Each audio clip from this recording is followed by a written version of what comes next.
Fibber, McGee, and Molly Show.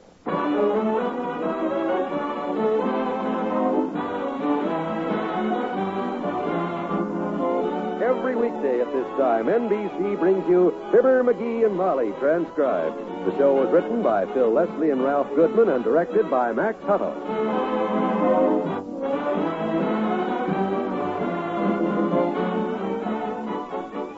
We'll join Fibber and Molly in just a moment. If you want your child to have the best education you can give him, won't you get a pencil and paper to take down the address I'm going to give you at the end of this message? Unless we start preparing now. In a few years, our public schools will be as behind the times as the Little Red Schoolhouse. Because of the high increase in our birth rate during and after the last war, it's estimated that by 1960 there'll be some 10 million more children in elementary schools than there are now. In fact, this fall sees the highest school enrollment in our country's history, 1,856,600 more students than last year. More equipment will be needed, textbooks, playgrounds, and above all, more elementary school teachers. To help assure your children a proper education, join and work with local groups and school boards. And for free information about how citizens in other communities are improving their schools, write to this address, National Citizens Commission for the Public Schools, 2 West 45th Street, New York, 36, New York.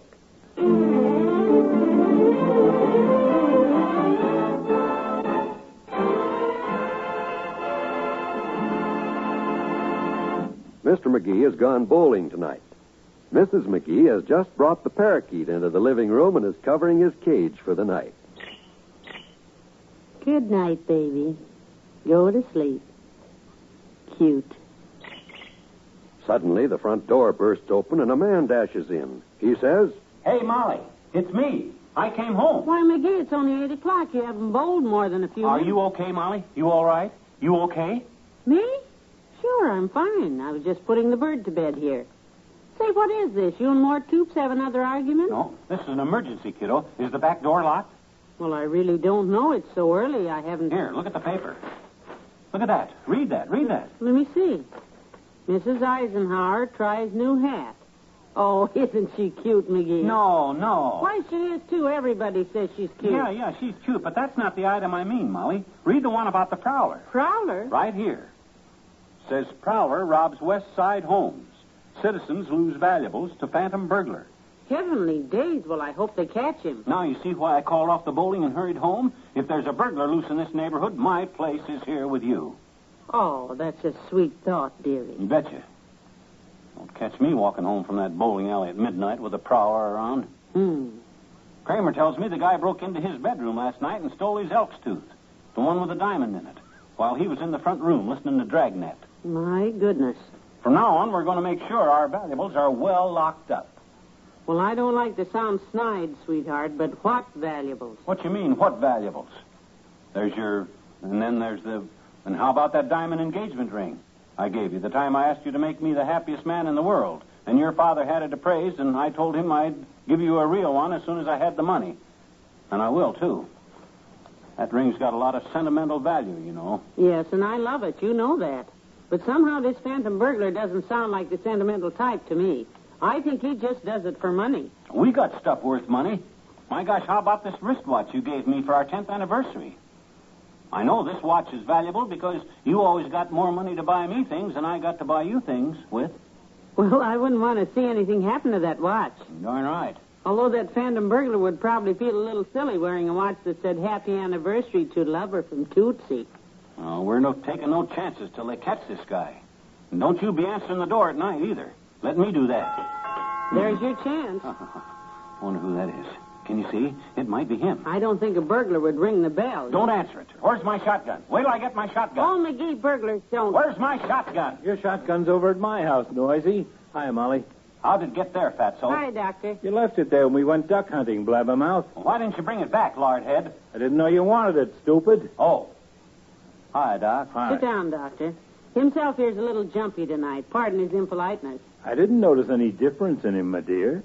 Seemed to me to be his usual boorish, uncouth self. Thank you, Doctor. It's all right. We just read about a burglar in the neighborhood, and it's got us both a little uneasy. Not that we have much to steal. Oh, that's what I stopped by to tell you about. He got me last night. Yeah? Broke in my kitchen window and took my most valuable possession. The only thing I really prize. No kidding. Stole your refrigerator, eh, Fatso? No, my good sterling silver. Tea service and everything. Oh, no. Oh, he must have moved like a cat. Mm-hmm. I was sitting right in the front room listening to the radio. Dragnet? No, Dr. Christian. Oh. They performed an appendectomy last night without anesthesia. Gosh, it was thrilling.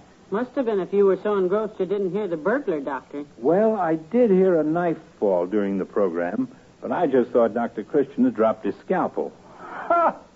Lock up good till they catch that crook, kids. I'll see you tomorrow. Goodbye, So long, Doctor.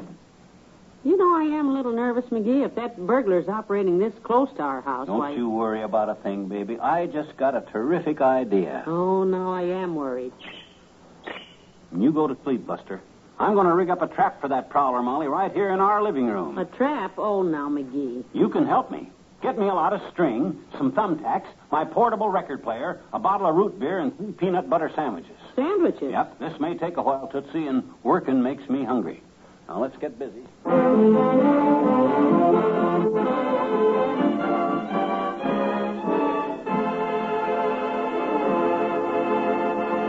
Back to Wistful Vista in a minute.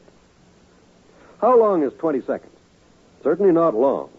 Just long enough to take a drink of water, perhaps, or a half dozen deep breaths, or for a telephone to ring 6 times. No, 20 seconds isn't much. And yet every 20 seconds throughout the year, a fire breaks out in the United States. 4,600 fires every day that chalk up a grim total of $700 million worth of property destroyed. 11,000 people killed every year, with thousands more disfigured for life or severely burned. It's a shocking figure. And it becomes even more shocking with the realization that 90% of the fires in the home are started through carelessness.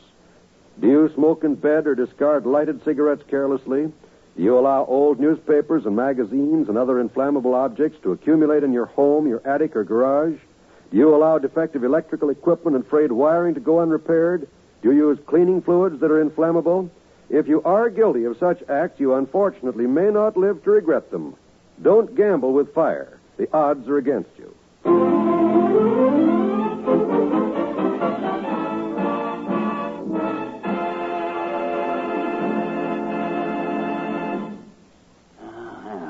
Yes, sir. I got this baby just about rigged up. McGee, check the windows again and come on up to bed. It's late. I'm just getting finished, Molly. Come on down and take a look at my prowler trap, kiddo. I'm sleepy. Come on, I want to show you why if that guy sneaks into our house tonight, he'll wish he'd stayed in bed. I already wish I had. Heavenly days. What kind of a setup is that? Strings all over the living room, the record player in the middle of the... Rube Goldberg himself couldn't have thought up this one. Not and kept his self-respect, he couldn't. Explain it. Gladly. You will note, my dear, that I have the record player on the coffee table in the center of the room. Mm-hmm. And I have the player plugged in and a record placed thereon. Thereon. You will also note that I have strings tied to the player switch and stretched across the room in every direction. It looks like a king-size spider web. Wait a minute. What's your wristwatch doing there on the coffee table? Bait, kiddo. Bait. What? Look, the phantom burglar sneaks up and peeks in the window, see?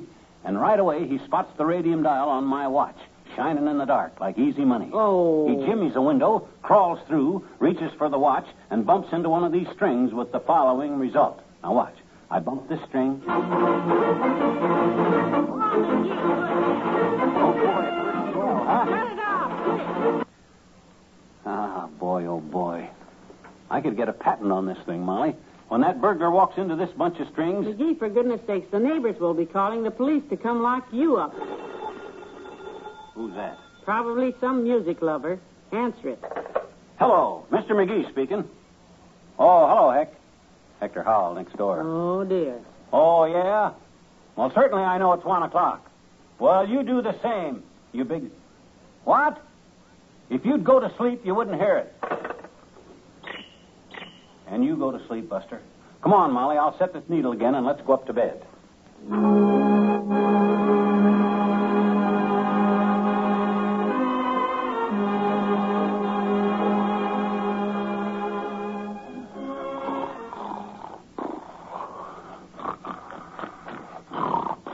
McGee?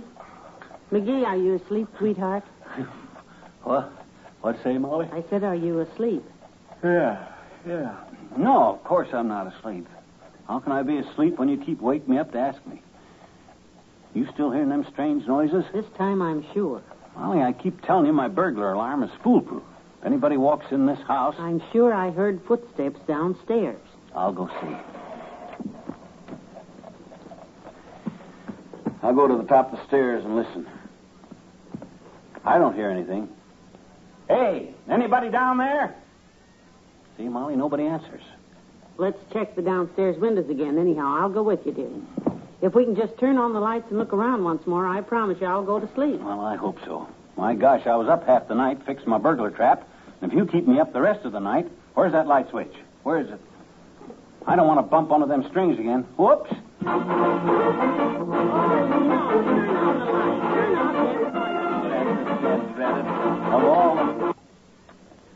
Oh, you know this is just real ridiculous, McGee. Well, it works, don't it? Yes, if there's a prowler within a mile, he's running for his life by now. Come on, Molly, let's go back to bed.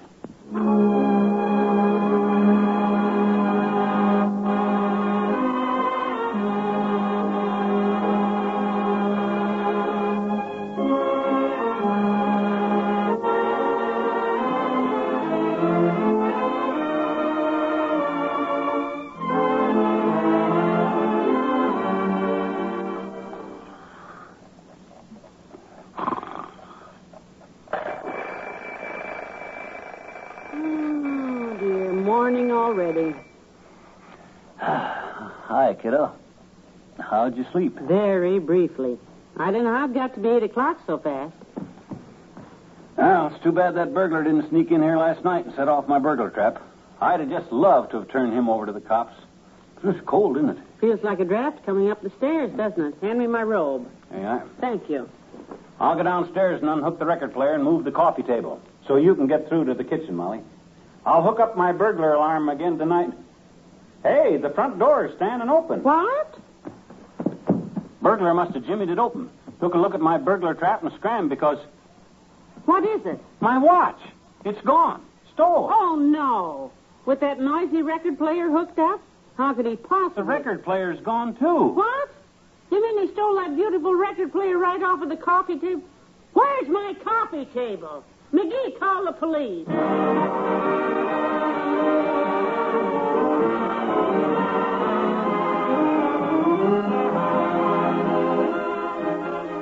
Fibber and Molly will be right back. Most of us realize that the path of life we follow is not all a bed of roses. But we can all be thankful that our lot is not as rough as that of NBC's newest Tuesday night star, Rocky Fortune. Every time Rocky Fortune reports for a new job, he finds himself in trouble. Trouble, we might add, that brings amusing and entertaining listening for you when you tune to this bright new adventure series. Direct from his hit in From Here to Eternity comes Frank Sinatra to add life and vitality to his role of Rocky Fortune. Listen and you'll agree that Frank Sinatra scores again with a fine dramatic portrayal when he stars as Rocky Fortune every Tuesday evening over most NBC stations.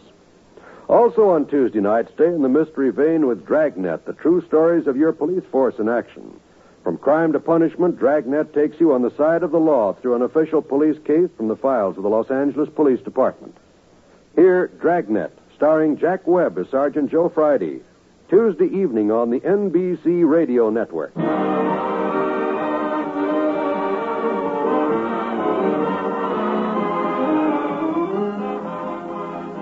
Molly, you know whose anniversary this is today? I just read about it. Radio station KDKA in Pittsburgh. It's 33 years old today. Think of that. They've been in radio even longer than we have. A little. Imagine that. Since 1920, KDKA has consistently brought its listeners the finest public service programs and the best in entertainment. Yes. Congratulations, KDKA. And may you and the people of Pittsburgh have many more happy years together. Good night. Good night, all.